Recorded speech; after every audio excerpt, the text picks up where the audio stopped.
A very hearty welcome from the Policy Perspectives Foundation to all of us here present on a Saturday.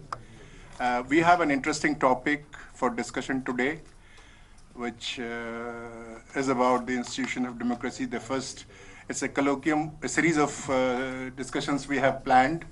And the first one is on judiciary, then we will take up the executive and various, because it arises from a sense of disquiet that for last few decades, gradually the other pillars were already getting eroded in various forms. And the last one where a slightly greater sense of alarm has been caused, that the higher judiciary, which we thought was the last resort if we want a rule of law and this thing. There also we find that I wouldn't say disruptive impact, but I'm saying that there is a lot of open display of this thing. And that reminds me that this is something which has been noticeable earlier also, but more infrequent intervals. 1982, I think Justice Tulsa Purkar had mentioned about when the PIL was being taken up, he had reservations about that, and so he did express that, and then subsequently also we had expressions like that. And last evening, when Justice A.P. Shah was delivering his Mr. Varghese memorial lecture at the IIC, he also referred to the problems that is coming within the higher judiciary. And of course, he very rightly highlighted that the reform has to come from within the judiciary. But he referred to a very important role that the bar can play. And we have today a very eminent panel with us, in which we have Justice Singhvi, Professor Upendra Bakshi, and Senior Advocate Mr. Malhotra with us. And we cannot get a better panel for that.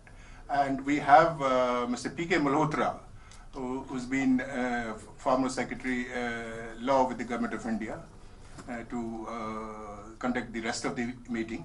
So a very hearty welcome once again, and I would like to hand over to Mr. Malhotra. Thank you, Mr. Haldar. I welcome all the participants to this deliberation which is going to take place today. And as Mr. Haldar has very rightly said, a very eminent panel is available with us.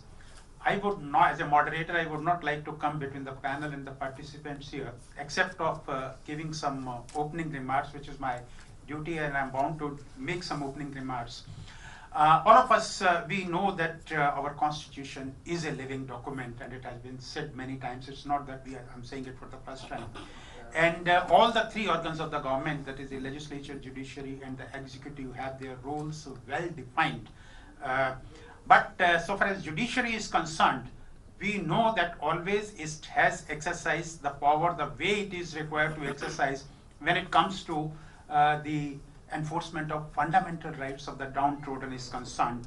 I'm reminded, I'll make reference to only some of the judgments. I mean, I'm reminded of the judgment given by the Supreme Court in Shankari Prasad case, then Golaknath case, then Keshwanand, Minerva Mill, Menka Gandhi, and recently, of course, we have come across a judgment on right to privacy, and also the judgment which is reported today in the papers, which was delivered yesterday with regard to passive euthanasia, again calling it as one of the fundamental rights. So whenever it comes to enforcing the fundamental right of the individual, I think judiciary has always done its duty much more than what it was expected to do, and that is why we call our Constitution a vibrant, living document, and our judiciary as a vibrant judiciary.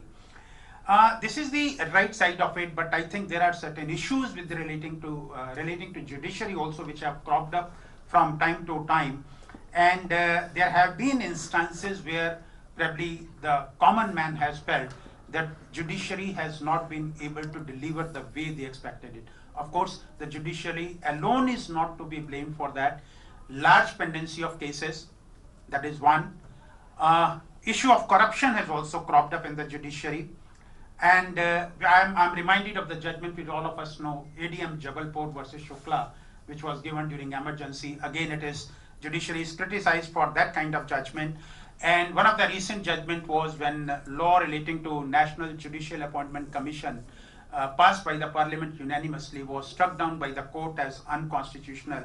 And the issue which has been recently raised, 4 senior-most judges of the Supreme Court going to the press and saying that all is not well with the judiciary.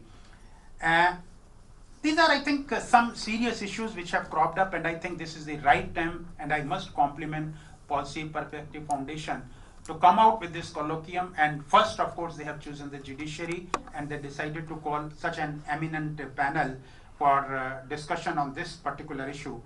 And I think we generally talk about transparency and accountability also in the judiciary. I think these are some of the issues which I know the panelists here will be deliberating upon.